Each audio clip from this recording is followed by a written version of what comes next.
So I wanted to start today's call to let us get into a sense of boundary, because there is so much chaos happening in the world right now, in our personal lives and in the grand scheme of things. And I've been thinking a lot about boundary lately, because when there is so much upheaval happening,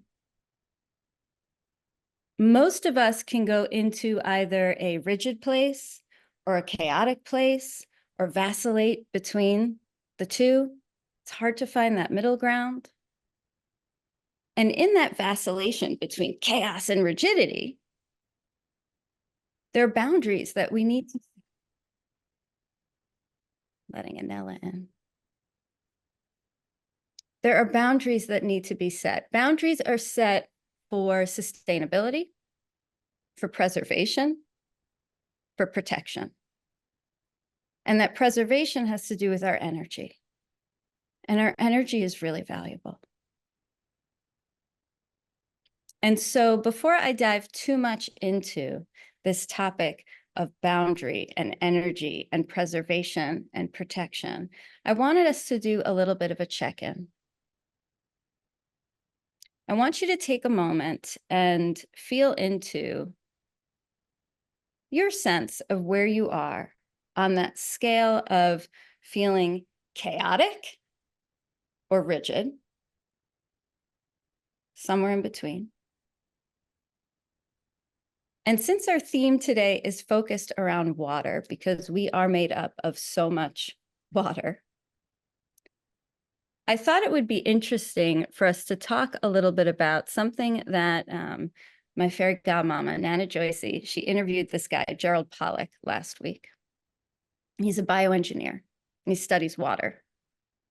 And a lot of us in the kind of more new agey spiritual world and even functional medicine, Ryan, I'm sure you've heard all sorts of things about structured water, right? We talk a lot about structured water these days, yeah.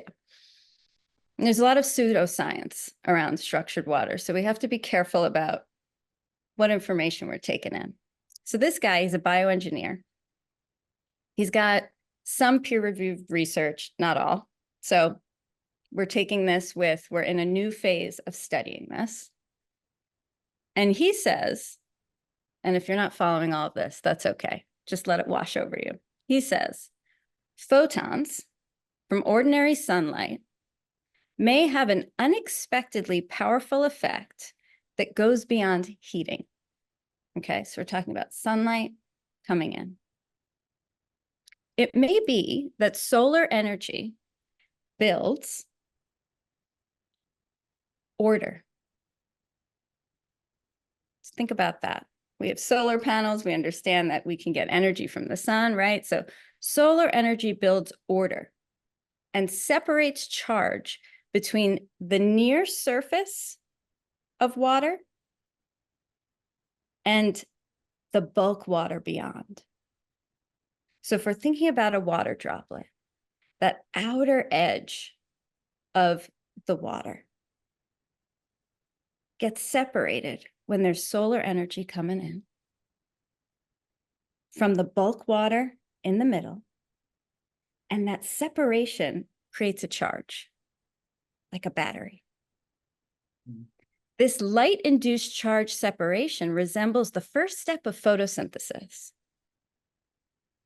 Indeed, this light-induced action would seem relevant not only for photosynthetic processes, but also for all realms of nature involving water and interfaces. So I read that and I was like, that's really fucking interesting. Because as the sun comes in, and I know you felt this too, have anyone ever gone outside to just sit in the sunlight for a second and recharge? Show of hands if you've ever done this. Yes, I did it right before this call. So I'm reading this and I was like, oh my God, is that what's happening? Is that what's happening? Our cells, which are so watery, are getting this charge where that outer layer starts to separate. And when that outer layer starts to separate, the consistency is more like a gel than a liquid. And so he calls this easy water, exclusion zone water. Ryan, I see the nods. We know what we're talking about here, right? Easy water. And this is fascinating to me because then I go online and of course the phone is listening to everything we're doing. And it's like, oh, you're reading about Gerald Pollack? Here, let me show you these salamander eggs and what they look like. And they're these watery, jelly, drippy things. I was like, oh, that's cool. It's in the story for the infinity container. Because I was like, that's fucking cool. And I'm thinking about our cells and I'm thinking about the wateriness of our cells. And I'm thinking about this guy's research and I'm thinking about how water and our cells can hold energy like a battery. And how that interplays with mitochondria, which is kind of like a battery in our cells. Holds the DNA, holds a lot of information, and it holds our capacity to allow for biochemical processes to be energized in the body, which is everything. It's everything. So keeping that all in mind, or not, we let it wash over, right? We take in what we take in today. It's Saturday morning, Saturday afternoon, depending on where we are. But I want you to think about in this moment, when we think about how rigid we feel, like ice, do we feel rigid like ice today? Do we feel like we may break? Do we feel more of that easy water where we're more gel-like, holding our charge and holding our structure, but flexible? Are we feeling like liquid water where maybe there's a lot of fluidity and we're kind of spilling out maybe a little bit, but that could be okay, could be groovy, could feel good? Do we feel more like vapor? Totally chaotic, just in the ethers, floating around, not taking shape? Do we feel like condensed vapor, like the clouds? So I want you to think about in this moment what form of water you're relating to. And I've been playing with this concept a lot this week. And so I've been vacillating between my liquidity and my jelliness. And I find those moments where I can't hold my charge. And then I've been playing with this concept of easy water and going into the sun and finding my charge again and finding more structure, but staying flexible, which is not easy. I used to vacillate a lot between iciness and feeling more vaporous and missing a lot of these phases in between. And there's so much information that each of you shared about how flexible we actually are to go through all of these different state changes and the nuance of them, and how we could hold multiple at the same time. This block of ice with vapor in the middle. I could relate to that deeply. And it's powerful for each of us to hear how many different states we're able to relate with and how that shifts throughout the week. I used to teach boundaries with this little, what is it, an acronym, SET, S-E-T, set boundaries. We need to think about space, we need to think about energy, and we need to think about time. And as I'm diving into some of what people are learning about boundaries and kind of the like mental health TikTok world of we all need to set boundaries and boundaries are really important and know your values and know where you're at and stand your ground. And this is what we have to do. And it's very important to preserve our energy. And I'm noticing that the way people are deploying those boundaries and the kind of boundary they're holding is inefficient. It's too taxing. Too much ice, too many walls. And we're living in this time where there's all these wars happening, and we've got an election cycle that is bananas. And there's all these boundaries, red, blue, Israel, Palestine, white, black, whatever the fuck it is. These rigid boundaries that are meant to protect us, right? These walls are meant to protect us. They're not protecting us. They're not protecting us. They're depleting us. So then Mama Joycey, she's talking about this easy water, and I'm going, oh my God. And I'm listening to this guy, Gerald Pollack, talk, and I'm trying to understand what he's saying. And he told us about some research that was done where they removed the cell wall from a cell, and the cell was still able to carry its charge when it was easy water. It's like, how fucking cool is that? We don't even need that membrane, which is a flexible, beautiful boundary that has capacity to take in and let out, attract and repel, the way Brittany, you were talking. Membranes can do that.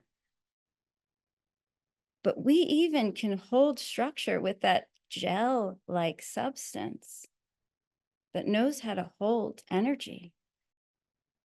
We sometimes don't even need the membrane. And if we could hold awareness of all of these different forms of boundary we could take, we have more choice, which allows us to be more sustainable and efficient. We don't always need a wall. Sometimes we need a wall. I appreciate the walls around my house, but I don't want to walk around this world with walls around my body. Not efficient. And as I'm learning more about this, again, the phone is listening, I see this post about slime mold, which holds this kind of jelly-like quality to it, right? Has more of that easy water kind of vibe to it, slime, right?